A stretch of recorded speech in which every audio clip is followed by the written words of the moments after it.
근데 흑수저도 지금 말씀하시면 그건 흑수저도 아니에요 하시는 분들도 있고 다 상대적인 거니까 네. 저희가 뭔가 준비한 게 있죠. 그래서 제가 흑수저 테스트를 준비해봤습니다. 화면 보여주세요. 자, 테스트가 누가 있어. 흑수저에 들어가는지. 자, 보이시죠? 내가 자란 때를 기준으로 5개 이상 해당이 되면 흑수저입니다. 한번 볼게요. 집에 빨간 딱지가 붙어서 압류된 적이 있다. 도시락 못 예. 사간 적 있다. 세탁기 없이 살아본 적이 있다. 집에 자동차가 없었다. 조금 많지 않아?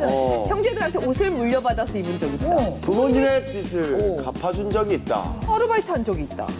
부모님이 기술 배워서 돈 벌어라라는 말을 했다. 가족과 제주도 여행을 가본 적이 없다. 아, 이거 이런 봐봐. 구체적인 게 있어요?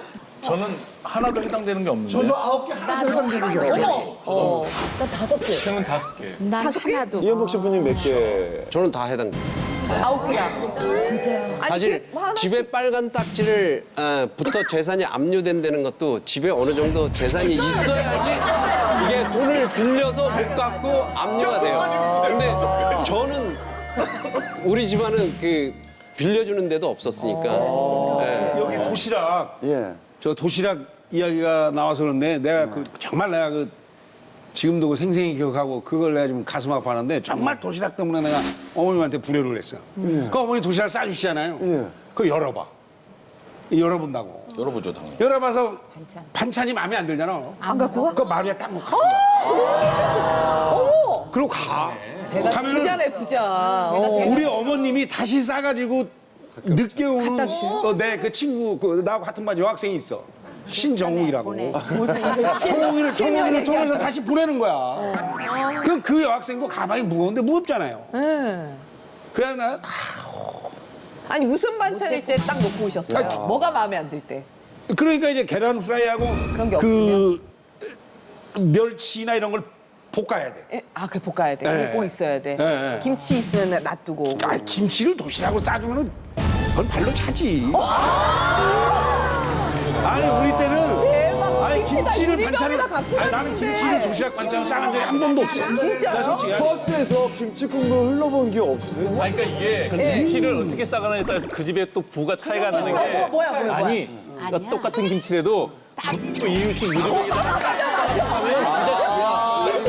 이유식통. 플라스틱 통에다 옆에다 끼워갖고 가방만 조금 흔들리면 책에 다 젖으면 없는 집이에요. 맞아. 그걸로 구별하는 거예요. 우리 엄마가 누가 쓰레기를 버린 거 이유식 그 그거 이유식통을 갖고 와서 깨끗이 씻어가지고 거기다 김치를 담아줬는데 근데 저도 이 방법을 한번 써봤어요. 안 갖고 와요? 너무 맨날 반찬이 맨날 김치에다가 막 혼자반이니까 너무 싫은 거야. 그래서 이렇게 뚜껑을 딱 열어가지고 아니길래 그냥 놓고 왔어. 그러면은 이제 내 친구가 한 번 그랬더니 엄마가 사교시 끝난 다음에 밥을 갖고 왔더라고. 그 줄줄이 소세지 있잖아. 거기에다가 칼집 2개를 갖다 이렇게 내가지고 애들이 이렇게 벌어져가지고 중요해. 입을 이렇게 2개 이렇게 벌어져가지고 이렇게 애들이 이렇게 막 4개인가 5개인가 누워 있는 거야. 그래서 거기에 케첩도 이렇게 뿌려가지고 그래서 이 방법을 쓰면 되겠구나 그래갖고 그랬더니 우리 엄마가 내가 3일을 놓고 왔거든요.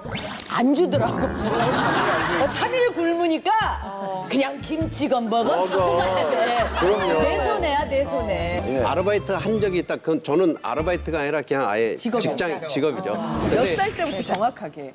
13살.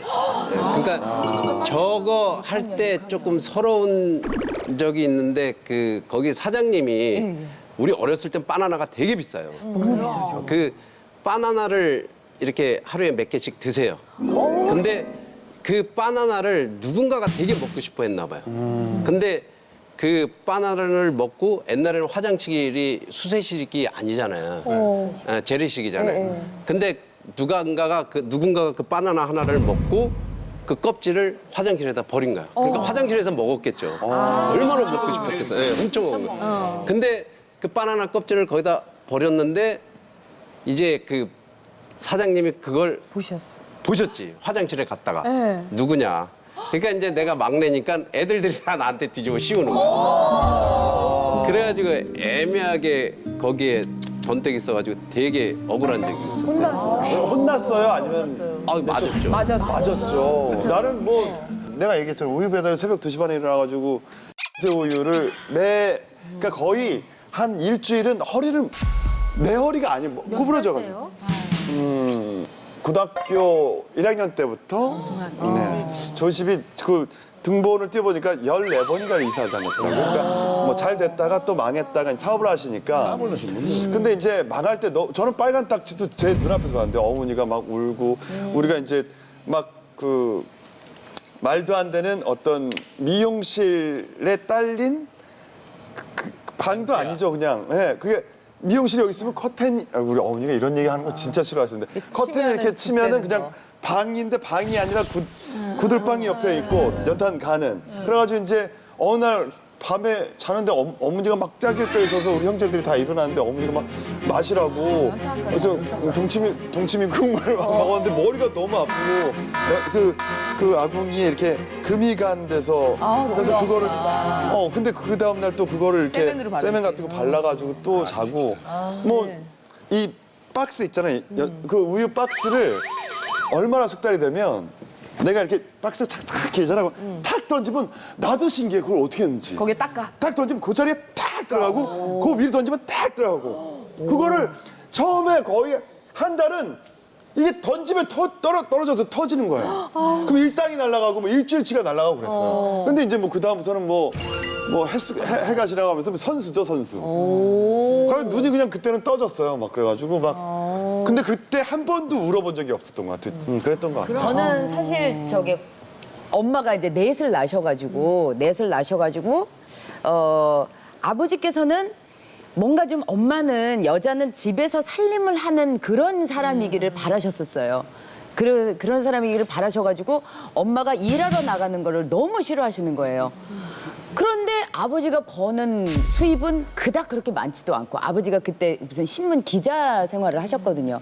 근데 엄마가 애는 넷이지 도저히 안 되니까 일수를 받으러 다니셨던 거예요. 그래서 금융업 예 그때 당시는 그래서 정말 이렇게 요만한 수첩 이렇게 칸을 만들어 가지고 이렇게 도장을 찍어 가지고 근데 엄마가 이제 막내 남동생을 업고서 이제 일수를 다 이렇게 받으러 다니는데 그러면 엄마가 밤에 저희를 다 재워놓으시고 물을 이렇게 세숫대야에다 받아 놓으시고 발을 불리세요. 발을 불리신 다음에 딱 보면 발바닥에 이렇게 굳은 살이 이렇게 박혀가지고 거기를 가위로 잘라내시는 거예요. 근데 난 그게 너무 싫었어요. 그러니까 여자 발이 우리 엄마가 심하게 뒤틀어져 있거든요. 너무 많이 걸어가지고. 그러니까 우리 엄마가 발바닥을 거의 한 20-30년을 잘라내셨나 봐. 나중에는 정말 발바닥이 딱딱해요. 딱딱해. 그래서 진짜 너무너무 제가 가난이 싫었던 거예요. 가난이 싫어가지고 대학교 제가 들어가자마자 개그맨이 됐잖아요. 개그맨이 돼가지고 그때 북한 사투리라고 딱 개그맨이 돼가지고 이건 아르바이트도 아니고 저는 이제 개그맨이 돼버린 거예요. 그래가지고 북한 사투리로 언제는 네 마음이 등불 있으며 하면서 막 그래갖고 정말 잘해. 막 이러면서 그래가지고 심영래 씨의 영화에 제가 출연을 하게 됐어요. 심영래 씨의 영화에 영과 땡칠이 사탄 홍콩 알매 귀신 홍콩 알매 귀신에 딱 출연을 해가지고 제가 주조연으로 천년 묵은 너구리 역할 천년 묵은 너구리 역할을 해서 영구 부인 영구 부인 거의 주조연인데. 출연료로 1,000만 원. 그때 당시 1,000만 원. 그래가지고 우리 아버지가 그때 계약을 하면서, 그러니까 막 손이 덜덜덜덜 떨리더라는 거예요. 그쪽에서는 많이 못 드려서 죄송하다고 그러는데 1,000만 원이면 손이 덜덜덜덜. 그때 막 전세값을 올려주는 게 뭐 500만 원 막 이랬던 때니까 제가 속속꽃만 딱 입고, 그러니까 속속꽃은 아니죠. 이렇게 속치마하고 이렇게 약간 이렇게 비치는 속 안에 입는 그런 걸 딱 입고서 밤에 이렇게 딱 나와가지고 무덤에서 저쪽에 너구리와 여운가가 이렇게 붙는 거야. 그 씬이.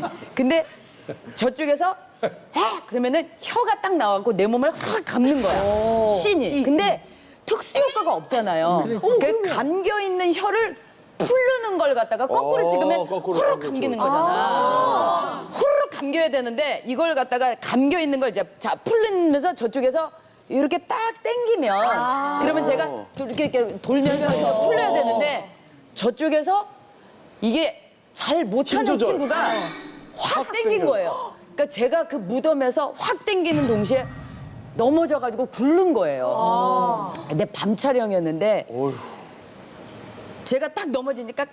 그래갖고는 막 운 거야. 그런데 어떡하냐. 막 옆에서 어떡하냐.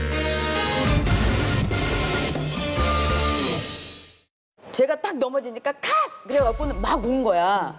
그런데 어떡하냐. 막 옆에서 어떡하냐. 막 이러는 거야. 그랬더니 여기를 탈탈탈탈 털어다녔더니 자, 카메라! 자, 괜찮아, 카메라! 자, 요쪽, 왼쪽은 빼고, 자, 오른쪽을 중심으로, 자, 다시 한 번만 돌자. 그래가지고 딱 찍은 거야. 그런데 옆에 있는 사람들의 표정이 별로 안 좋아. 그러고 나서 새벽 4시 반인가 촬영이 다 끝난 다음에 집에 들어갔어요. 집에 들어갔더니 엄마가 이제 제가 오니까, 아유, 왔어, 하더니 갑자기 저를 딱 보더니 막 우시는 거예요. 근데 제가 여기가 얼굴이 다 갈린 거예요. 예, 여기가 이제 거기가 흙이 있는데 거기에 막 싹 쓸려가지고 여기가 갈리니까 저도 그때 처음으로 저 화면으로 제 거울로 저를 딱 본 거예요. 그때 엄마가 막 울면서 내가 너 팔아서 천색값 올리고 내가 너 팔아서 호강하고 내가 네 돈을 어떻게 쓰니 그러면서 막 우시는데 그때 제 나이가 19살이었거든요. 근데 저는 그때 너무 감사했어요. 너무 행복하죠. 그때 딱 집주인이 전세금 올려달라는데 엄마가 넋 놓고 계셨던 때였거든요. 아빠도 그렇고. 근데 제가 전세값을 올려줄 수 있었고 저희 집안에 제가 그래도 잘 돼가지고 그래도 남한테 손 벌리지 않고 지금까지 살았던 거에 너무 감사해서 저는 흙수저로 살았던 세월이 너무 감사해요. 왜냐면 저한테는 헝그리 정신이 있었으니까. 그래서 정말 수많은 저희 후배들한테도 지금은 어렵더라도 진짜 이게 나는 밑거름이 돼서 저는 포기하고 싶었던 순간에도 포기할 수가 없었고 진짜 힘들었던 순간에도 저는 그게 기쁨이었어요. 그래서 저는 지금도 흙수저로 살았던 걸 감사하게 생각해요.